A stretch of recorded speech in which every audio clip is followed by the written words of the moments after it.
नवरात्रि में जो 9 दिन बड़े बड़े योगी अपने साधन को मजबूत करते हैं। ये 9 दिन आप जो भी सिद्ध करेंगे, जो भी जप तप पूजा करेंगे वह सिद्ध होगी। इसलिए 9वीं सिद्धिदात्री चा, इसलिए 9वें दिन को क्या बोलते हैं? सिद्धिदात्री। मतलब हर कार्य की सिद्धि देने वाली।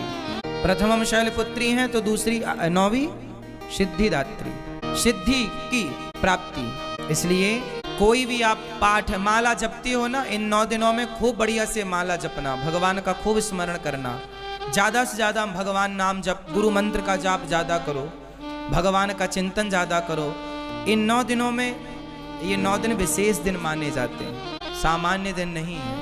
इन 9 दिनों में किया गया जप तप कई गुना फलदायी होता है, किया गया अनुष्ठान सिद्ध होता है, सिद्धि मिलती है। बड़े बड़े लोग जो समझदार ज्ञानी विज्ञानी जन हैं, इन दिनों में राम रक्षा स्तोत्र में ही लिखा हुआ है कि नवरात्रि में 9 दिन जो इस स्तोत्र का पाठ कर लेता है वो सिद्ध हो जाता है तरीके से।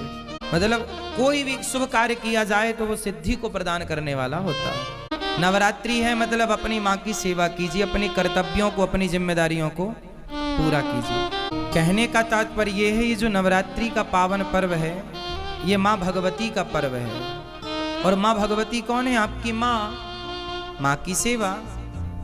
तो आप माँ की सेवा आप लोग भी करें, अपनी माँ की आरती उतारें, अपनी माँ की चरण वंदना करें, माँ की सेवा करें। और माँ की सेवा के बाद समय बचे तो माता जी घर में पधराओ, माता जी की सेवा करो।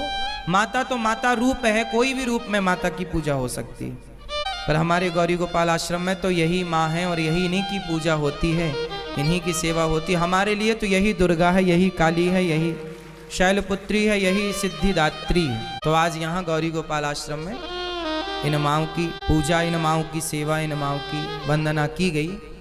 हर प्रकार से माँ को खुश रखिएगा, माँ को प्रसन्न रखिएगा। माँओं की खुशी, माँओं की प्रसन्नता ही हम बच्चों की खुशी और प्रसन्नता होनी चाहिए। कहीं भी आपकी माँ यदि आपसे दूर है तो फोन पर ही, मोबाइल पर ही अपनी माँ को प्रणाम कहिएगा, और जब पहुंचिएगा घर अपनी माँ के पास तब माँ की आरती उतारिएगा, तब माँ को प्रणाम कीजिएगा, तब माँ के चरण धोइएगा, पर धोइएगा जरूर।